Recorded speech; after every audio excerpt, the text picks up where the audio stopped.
Hello and welcome to my channel and welcome to this video where I am showing you a couple of tips and tricks to customize your clothing. And I think this is going to be a multi-part video because I have about 9 ideas that I would love to show you, and I will show you how I do it and the befores and after and all of that. And well, I think it's a multiple video thing. So this can be anything ranging from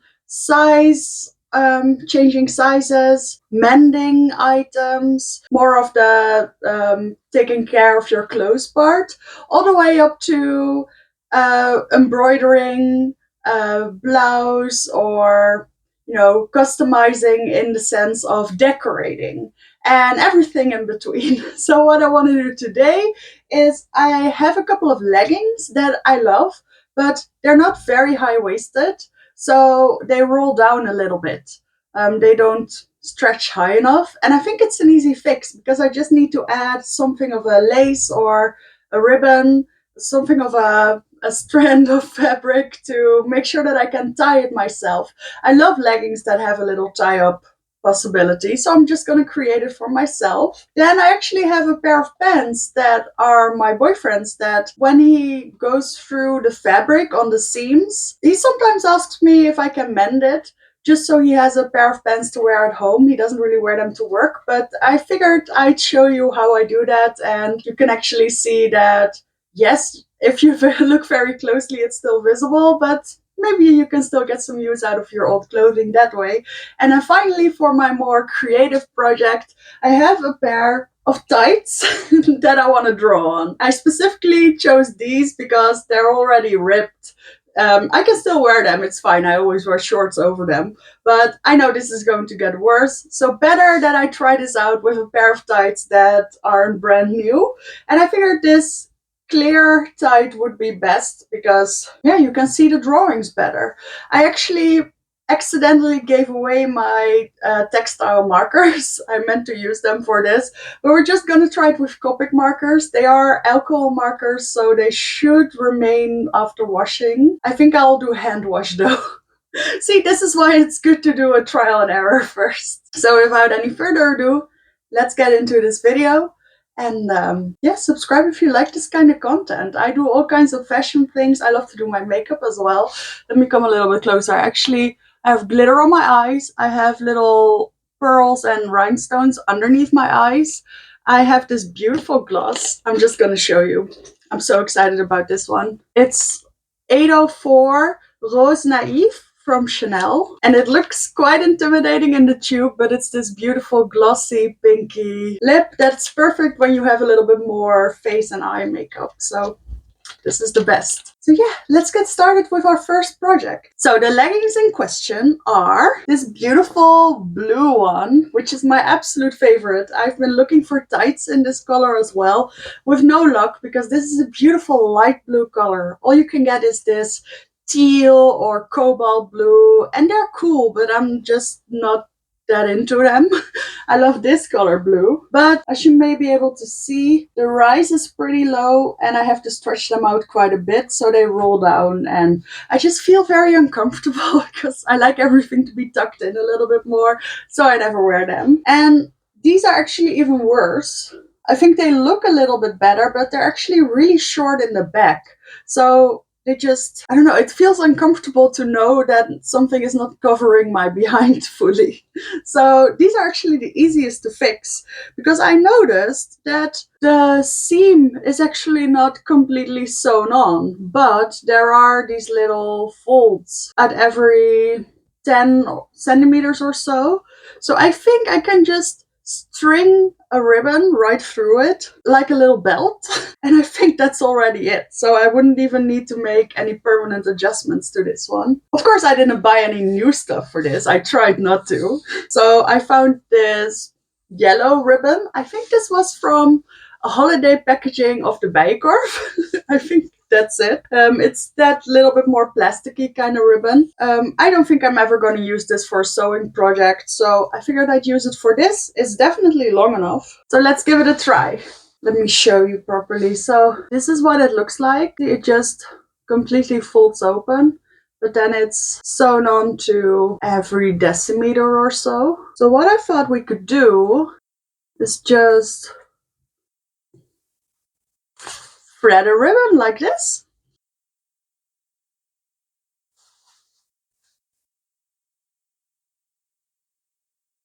I think I will try, because they're already starting to fray a little bit. I think I'll try and use a lighter to clean up the edges, which I feel like I should have done before I started doing this, but it's all trial and error. You know, I saw one of Carrie Dayton's videos recently where she was doing a project just like this, and it really inspired me because she didn't really know what she was doing either, but it turned out fine. And then I saw Liz's video from Beep World, and she definitely knows a little bit better what she's doing, but it inspired me just the same.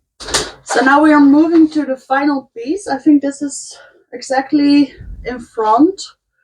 And I'm just gonna pull the ribbon twice through this area, so it's a full circle. Now, of course, they are uneven, so you just take those both sides, and then you stretch it out, and then it's even. Okay, let me get a lighter. Let's see if I don't set the house on fire. I haven't used a lighter in years. Okay, I have this one. Look, it's very cute. I don't think it really works, but... Oh, yes it does. Okay, let me get my ribbon. Why is this so fun to me? And I just for a second or so, and it melts the edges so it doesn't fray. I used to do this with my ballet shoes all the time.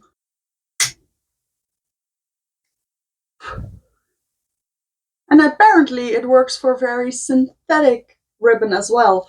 So yeah, I think that's already it. It's now double looped through this front bit, so I don't think they'll go out of the legging anytime soon, especially if you actually tie them. And I think the color combination kind of works. Of course, you're always gonna tuck them in. You're not gonna see it, but I find it important because I know.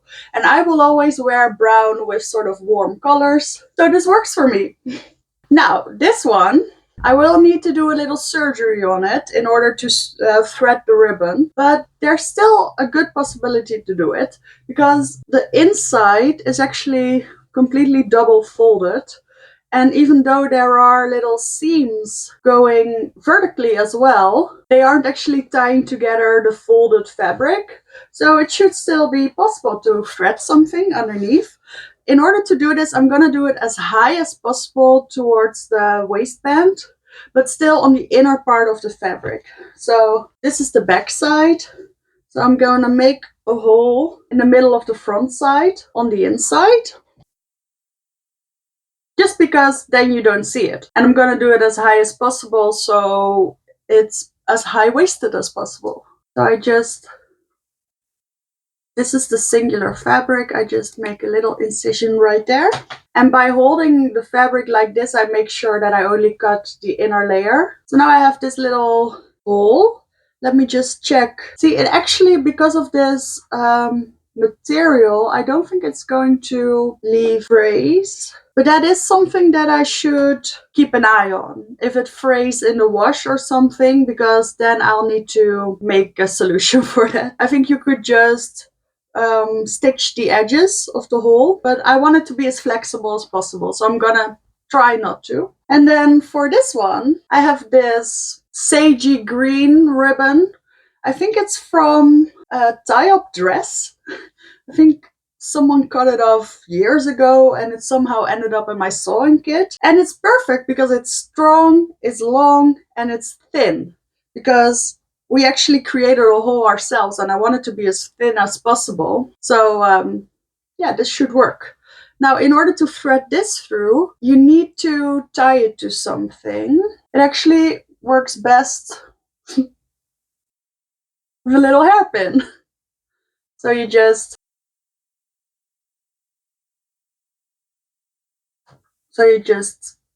thread it through the hairpin. And this is actually quite secure. And now you can actually move through the fabric. So you just wiggle it until it's fully in. And now you just keep squirming the little hair tie until you're back where you started.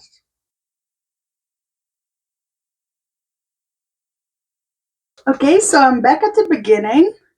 This is my hair tie. I'm just gonna stick it out of the hole now. This is the moment of truth. But yes, it's still attached. I thought it would be because it's so thick. You can just take it out. Make sure the lengths are even.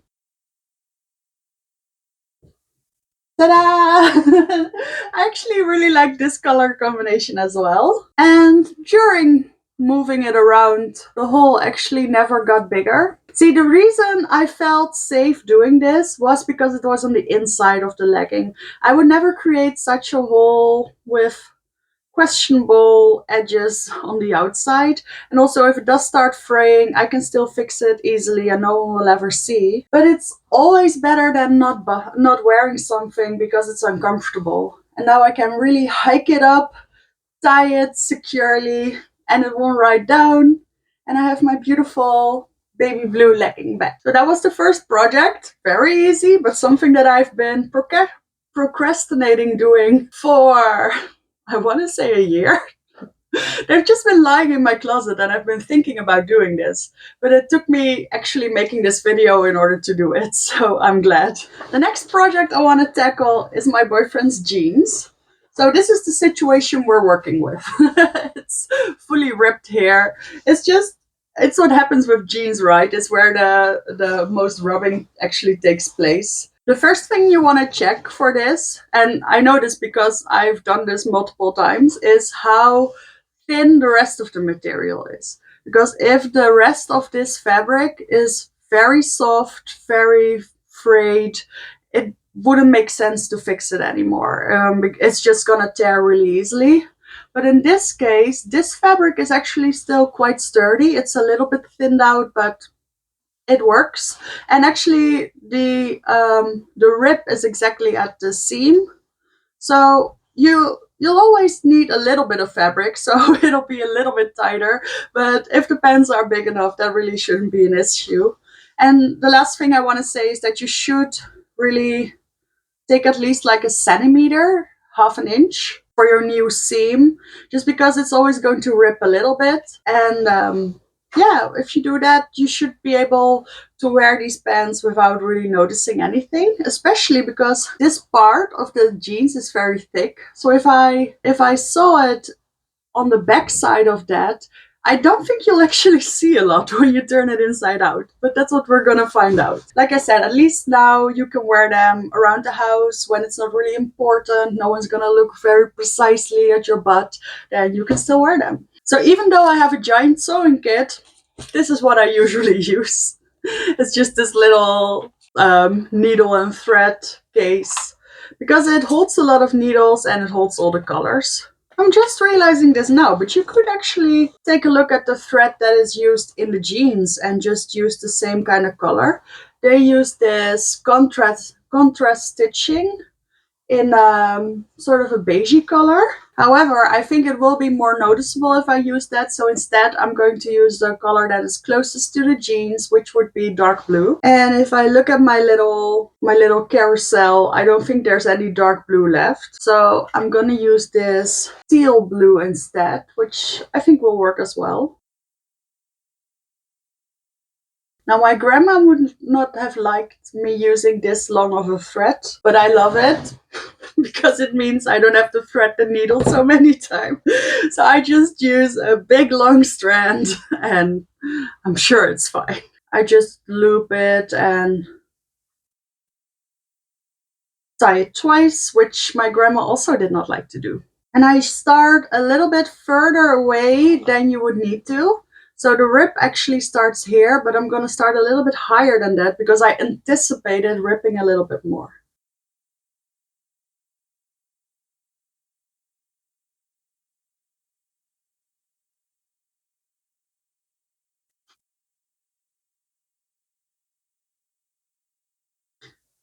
The beginning is a little bit tricky because you have to fold the fabric.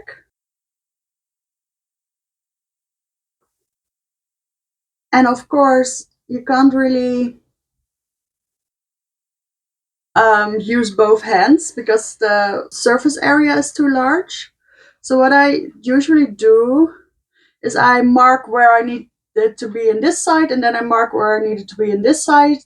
I don't care that they're not actually together at this point, because as soon as I thread it, they'll close. The distance will close. And I will go over it 2 times.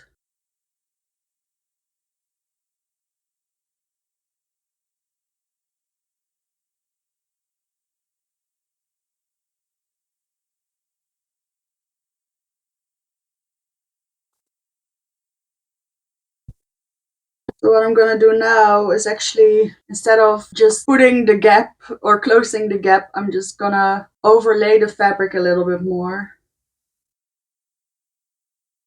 I think it'll be less noticeable that way. So I've been over once. This is what it's currently looking like. I don't really have a lot of string left, so I'm just gonna close it here and then go over one more time with a new string. I just make a little loop, thread it through. I think twice. I'll just attach the next thread to this one. Okay, I just about made it. Now I'm just gonna lock this thread with the previous one. One more for good luck. And that's it. So I'm sure there are much more professional ways to do this, but it's looking pretty good to me. So let me just turn this pair of jeans inside out. And this is what it's looking like right now. Of course, you can still see it. I had to work with the fabric that I had, but no one's gonna see this because when you wear your pants, you actually only see till about here. The rest is covered by what's underneath. So yeah, you're not gonna wear these to your formal occasions, but like I said, just to wear to the grocery store or something, perfectly fine. So that way you can give your jeans a second life or maybe even a third. So yeah, those were my 2 mending projects for today. Now let's do the fun one, which is going to be coloring on the tights. I think I'll situate a filming situation a little bit different. Let me experiment. So this is what I ended up with as my little setup. Just because it's a small project, I think this is going to be fine. So I'll draw over here. So I'm going to use this envelope so that the dye doesn't leak through. Okay, I'm not gonna start all the way at the front, but I will start at like the ankle part of the tights. Now, maybe this is the time to tell you, I actually have been seeing a lot of people on Xiaohongshu, the Chinese social media platform that I've been using, and they have this beautiful kawaii tights with all of these characters and fun colors and prints and everything, and they're so nice and subtle sometimes, but they pack a punch. And not only can I not find them anywhere, I definitely cannot find them in my size. So that's sort of why I'm creating my own. That's why I thought that maybe this color palette of slightly more muted colors, because Copic markers are a little bit more see-through, would be perfect. So that's just a little introduction to the project. So what I'm thinking about for colors, definitely this pastel color combined with this darker periwinkle. That would be super cute. I also want to do a little bit of pink. I think green would be cute. I'm gonna start with that. Let's make a little star. This is actually a lot more tricky than I thought it would be. Okay, it's more of a Christmas tree now. I'm just gonna go along with it. Okay. Make a little stem. And then we're gonna take the bigger color. Maybe I should try the brush side. Oh yeah, that's definitely a lot easier. Just give it a little bit of dimension. Okay. This one bleeds a lot. So this is my little tree. I'm not entirely convinced. Maybe I should do easier shapes. Maybe I should do a heart neck. Just gonna outline the left half of it. And we have a little heart. This beautiful bright yellow, as well as this more sunshiny yellow. And I'm gonna make a little sun. I'm just gonna use the same technique for all of them, which is shading with the slightly darker color on one side only, just to give it a little bit of a clean look. And there we have a moon. It looks pretty cute. I kind of want to see what these look on. These are my tights. I really don't know if I've done enough. Maybe if I show you the try-on clips, I will have added a little bit more. But let me insert the try-ons here. These are the tights.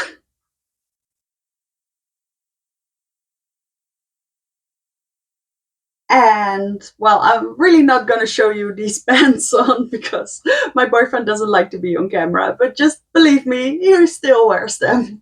And then, of course, I'll show you the leggings as well. And I'll show you where the problem area is that is now hopefully mended. So yeah, I was correct in thinking that only 3 projects would be great for a first video because I've been filming for over an hour. I'm sure edited down it'll be way less, but still. I hope you enjoyed this, found some inspiration out of it, or a bit of a laugh, which is also fine. I'm here to entertain, and I'm really excited to get started on some of these even more creative projects. Let me do a little sneak peek. I actually have this bag of buttons that I got from my mom. These are all buttons that come free with purchases, like blouses and stuff. And I'm going to use them to make some sort of necklace. So yeah, that should be in the next video. So subscribe if you don't want to miss it. Thank you so much for watching, and hopefully I'll see you in the next one.